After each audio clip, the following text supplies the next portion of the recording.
I love making a client's dream become a reality.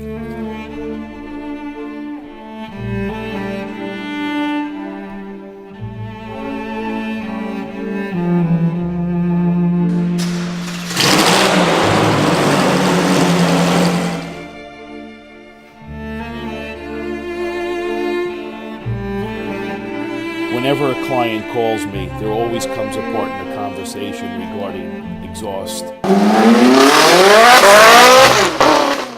And they ask, how do I get that sound? How do I make my car sound that way?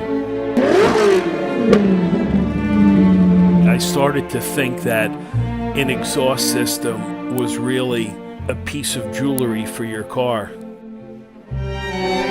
It's a sculpture. It's a piece of art that arrives at your doorstep. It should be mounted on your fireplace mantle. I mean, that's what, you know what, that's the comment everybody says. Right. In actual fact, it's that pretty. I've got even clients that buy an exhaust and then buy a second one just for the art of it. Yellow.